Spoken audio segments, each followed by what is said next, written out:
के समय जो हम बार बार कहते हैं ना कि फांसीवाद है, तो जो ये फांसीवाद शब्द है, ये उसका आज के दौर में हिंदुस्तान में जो हम फांसीवाद देख रहे हैं, उसका एक कैरेक्टरिस्टिक फीचर है। पहली बात तो आप दलितों, महिलाओं, आदिवासियों, मुसलमानों के खिलाफ जो हिंसा है, उनके खिलाफ जो नफरत है, जो जहर है, वो आप खुले आम उगलिए। आप खुले आम दलितों के साथ हिंसा करिए, आप दलितों को गाली दीजिए, आप खुले आम कहिए कि तुम हमारे बराबर नहीं हो और तुम हमारे जूते के नीचे रहोगे। और उसके बाद समाज के वो तबके जब आपको बोले कि आप इस तरीके से कैसे कह सकते हैं, ये रूल ऑफ लॉ के खिलाफ है, संविधान के खिलाफ है, आप ये कैसे कह सकते हैं, तो आपको 2 पैसे की शर्म महसूस नहीं होती। आपको ये महसूस नहीं होता है कि ऐसे समाज में जब हम कहते हैं कि आपको अच्छा इंसान बनना चाहिए, आपको एक मिनट, क्या, हाँ, जब आप कहते हैं बचपन में कोई भी माँ बाप अपने बच्चों को क्या सिखाते हैं कि बड़े होके अच्छे इंसान बनना, लोगों के साथ प्यार से व्यवहार करना, झगड़ा मत करना, गुस्सा मत करना, नफरत मत करना।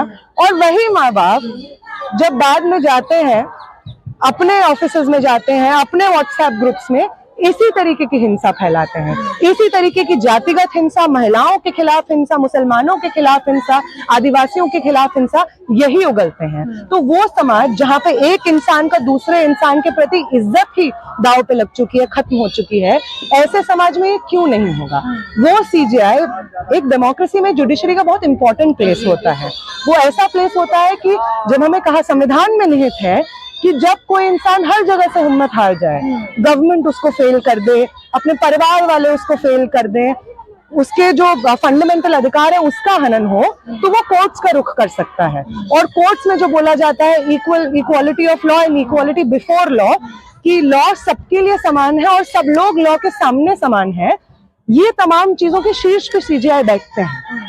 और उन सीजीआई पे जब जूता मारा जा सकता है और कहा जा सकता है कि उनका सीजीआई होना सनातन धर्म का एक अपमान है, तो ये हम सब के लिए, इंडियन सोसाइटी के लिए बहुत शर्मनाक चीज है। ये शर्मनाक चीज है क्योंकि ये बताता है हमें कि जो बार बार, जैसा आप कह रहे थे, हम भी यूनिवर्सिटीज में बहुत सुनते हैं कि 70 साल से तुम आरक्षण लेके बैठे हो और कितना साल चाहिए। हम बार बार सुनते हैं कि देखो दलित तो हमारा सीजीआई है, आदिवासी प्रेसिडेंट है, इससे पहले दलित प्रेसिडेंट था, और क्या चाहिए तुमको। हर जगह पे तो इक्वालिटी आ गई है, ये लोग कैसे पहुंच रहे हैं। दलित के पास तो गाड़ी है, उसके पास बड़ी बड़ी गाड़ियां हैं, फिर भी रिजर्वेशन चाहिए। ये जो तमाम सवाल एबीवीपी और एक्चुअली उन पर मारा गया, ये बिल्कुल, ये उनके उनको मुंह बंद होना चाहिए सब सुनने के बाद में, क्योंकि ये तमाम सवालों का जवाब है ये जूता।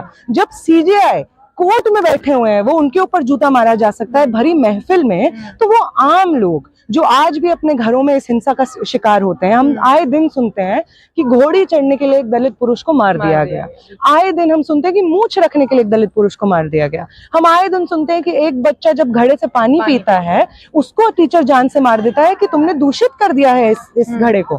तो ये तमाम चीजें सच हैं, ये हमारे समाज की सच्चाई है। जाति और जातिगत हिंसा हमारे समाज की सच्चाई है। और आज अगर हमें लगता है कि ये चीज सही है, तो ये हमारा समझाता है कि फांसीवाद में जो ये डिक्टेट है कि वो जातिगत हिंसा को फैन करेगा, महिलाओं के खिलाफ हिंसा को फैन करेगा, इस्लामोफोबिया को फैन करेगा। और जो लोग इस हिंसा को करेंगे, उसे किसी रूल ऑफ लॉ का डर नहीं होगा, उसे कहीं पे भी सरकार के सामने, अदालत के सामने पेश होकर के जवाब देने का डर नहीं होगा। ये चीज पॉसिबल बनाता है ये समझदारी। तो ये सिर्फ सरकार बदलने की बात नहीं है। आरएसएस का जो काम हुआ है हमारे समाज में, नफरत हमारी रगों में दौड़ रहा है खून के साथ में, और इतना पॉसिबल है कि इसके ऊपर कोई बात नहीं कर रहे हैं। आज भी वो लोग जो यूनिवर्सिटीज में कहते हैं आरक्षण तुम्हें कब तक चाहिए, आज भी वो कह रहे हैं कि तुम दलित, उनकी जाति बीच में क्यों ला रहे हो। राकेश किशोर जी जिन्होंने जूता फेंका, वो लिखते हैं कि मैं भी तो दलित हो सकता हूँ। क्या मतलब है कि मैं भी दलित हो सकता हूँ। आप अपनी मर्जी से दलित हो जाते हैं, किसी और सीजीआई के ऊपर तो आप जूता नहीं मारते हैं ये बोलकर कि सनातन धर्म का अपमान हो रहा है। उन्होंने पॉइंट आउट किया, अगर जूता लगा नहीं तो उन्होंने कहा ये आपके लिए था, ये आपके लिए था, एग्जैक्टली, बकायदा। और मतलब ये रूल ऑफ लॉ है कि वो जूता वापस लौटा दिया गया उनको। उनके खिलाफ कोई कार्रवाई नहीं हुई है। एफआईआर दर्ज करने पे इतना कतराया है कि एफआईआर क्यों दर्ज होगा, क्या होगा करके। वहां पे जितने भी बैठे हुए थे लोग, वो सब भी, जुडिशरी में एक बहुत इंपॉर्टेंट प्लेस है, वहां पे कोर्ट के प्रोसीडिंग्स है, उन लोगों ने, किसी ने आपत्ति नहीं जताई, किसी ने कुछ नहीं बोला। तो ये क्या दिखाता है कि जुडिशरी में कितना डीप पेनिट्रेशन है आरएसएस की समझदारी का। उनके लोग बैठे हुए हैं जो सिर्फ भाजपा, आरएसएस, वीएचपी, बजरंग दल के कहने पे गौ हत्या के केसेस दर्ज करते हैं, लव जिहाद के केसेस दर्ज करते हैं फर्जी। तो कुछ लोग लॉयर बने ही इसलिए हैं ताकि उस हिंसा को रूल ऑफ लॉ के माध्यम से प्रोपगेट कर सके।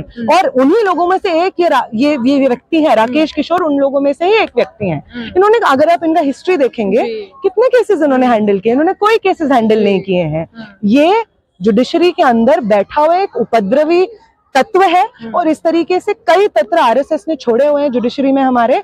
और इन तमाम लोगों को आइडेंटिफाई करके आइसोलेट करने की जरूरत है, क्योंकि ये संविधान को अपहोल्ड नहीं करते हैं, रूल ऑफ लॉ को अपहोल्ड नहीं करते हैं, ये आरएसएस की समझदारी को अपहोल्ड करते हैं। अब यहाँ एक सवाल ये भी आता है कि जब आप आरएसएस की और समझदारी की बात एक साथ कर रही हैं, तो ये भी आता है कि इनका कहना है, राकेश किशोर जो है उनका कहना है कि दैवीय शक्ति थी जो उन्हें रातों को सोने नहीं दे रही थी, कि जो फैसला विष्णु जावेरी मंदिर वाला जो पिटिशन था उस पर जो उन्होंने टिप्पणी की थी सीजीआई ने, कि तुम कैसे सो सकते हो, और मुझे रातों को नींद नहीं आती थी और मुझे उस दैवीय शक्ति ने मजबूर किया कि मैं ये करूं। ये क्या है, ये हम समझ ही नहीं पा रहे हैं। एक्चुअली अगर हम लोग मतलब ह्यूमन हिस्ट्री का प्रोग्रेशन देखते हैं, तो हम ह्यूमन हिस्ट्री के प्रोग्रेशन में देखते हैं कि जब हमारे पास साइंस नहीं था, विज्ञान नहीं था, तो हम जब ऊपर से बिजली गिरती थी तो हम सोचते थे कि अच्छा गुस्सा हो गए, हमारी फसल इसलिए नाश कर रहे हैं, कोई एक शक्ति है जो हमसे ज्यादा ताकतवर है। और सच में तब जो प्रकृति की ताकतें थी, चाहे वो मौसम बदलना हो,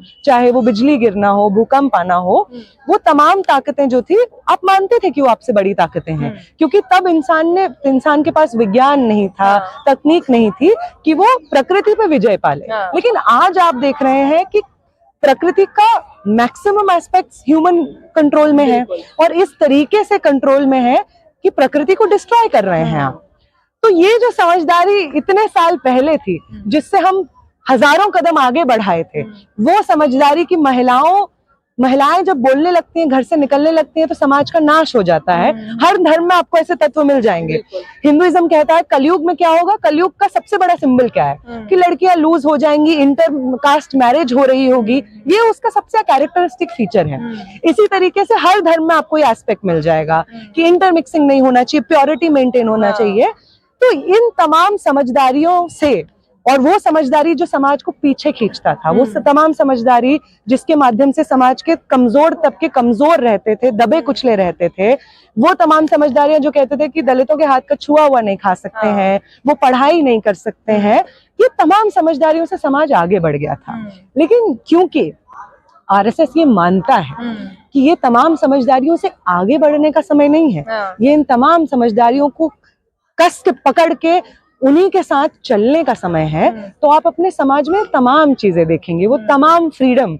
मैं ये बहुत आश्चर्यचकित होती हूँ जब एबीवीपी में महिलाओं को मैं देखती हूँ सब बात करते हुए, और मैं सोचती हूँ कि अगर सावित्री माई और फातिमा शेख लड़े नहीं होते, तो तुम आज कैंपस में आकर के नफरत नहीं फैला रहे होते कि जातिगत हिंसा तो होती ही नहीं है, महिलाओं के साथ तो कोई शोषण होता ही नहीं है। वो तमाम लोग जो इस वक्त भाजपा आरएसएस का साइड लेते हैं, जो डिशरी में बैठे हुए हैं, पुलिस एडमिनिस्ट्रेशन में बैठे हुए हैं, सरकारी संस्थानों में बैठे हुए हैं, उन तमाम लोगों को ये सवाल है कि आज वो तमाम हक जो आप इंजॉय करते हैं, वो संवैधानिक अधिकार हैं जो लड़ करके आपको मिले हैं। अगर आज आप इस देश में अंग्रेजों के तलवे नहीं चाट रहे हैं, वो इसलिए है क्योंकि तमाम लोगों ने शहादतें दी थी इन अधिकारों के लिए जो आज आप फॉर ग्रांटेड लेते हैं। आज उन तमाम अधिकारों को खत्म करके समाज को कोसों पीछे खींचने की साजिश चल रही है, मिशन चल रहा है।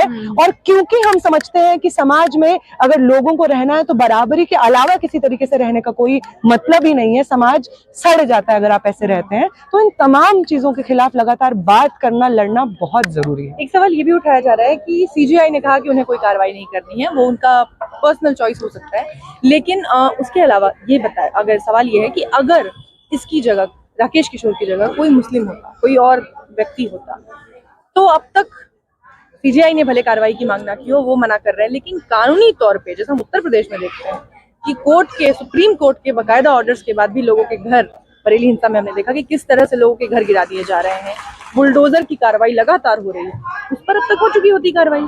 बिल्कुल हो चुकी होती, क्योंकि जो मतलब equality before law and equality of law है कि मतलब लॉ के सामने सब लोग बराबर हैं और सभी लोगों पे बराबर ही है लॉ, सब लोगों के ऊपर समान रूप से अप्लाई होता है लॉ। ये चीज अब सच नहीं रह गया है। हाँ। क्योंकि जब आप ये कहते हैं कि हम संविधान ही बदल देंगे, आप हमें बहुमत दीजिए और मनुस्मृति ले आएंगे, तो आप बेसिकली क्या कह रहे हैं? आप यही तो कह रहे हैं। संविधान क्या करता है? संविधान इस देश में हर नागरिक को, चाहे उसके जेब में कितना पैसा हो, किसी जाति, किसी धर्म, किसी लिंग से आता हो, उसको समान करता है संविधान। और जब आप संविधान बदलने की बात करते हैं तो आप ये मानते हैं, आरएसएस के तो जो आइडियोलॉग्स हैं, गोलवलकर, सावरकर, हेडगेवार, ये सब लोग तो कहते हैं कि अगर इस देश में मुसलमानों को रहना है तो उन्हें सेकेंडरी सिटीजन बन के रहना होगा। वो कहते हैं, वो तो अपनी इंस्पिरेशन नाज़ी जर्मनी से लेते हैं ना। वो कहते हैं कि जर्मनी से हमें सीखने की जरूरत है।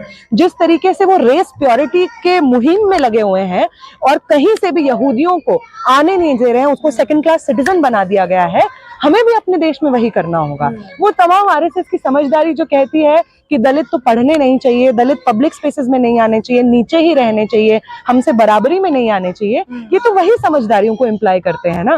तो वो तमाम लोग जो आरएसएस में बैठ के इक्वालिटी का ढोंग रचते हैं, कहते हैं कि नहीं, हमें मुसलमानों से, दलितों से, महिलाओं से कोई प्रॉब्लम नहीं है, देखिए हम तो सब अपने संगठन में रखते हैं। वो तमाम लोग जो अपने मुंह पे नकाब लगा के रखते हैं, वो नकाब अपने आप हट जाता है इस सब चीजों से। चलिए।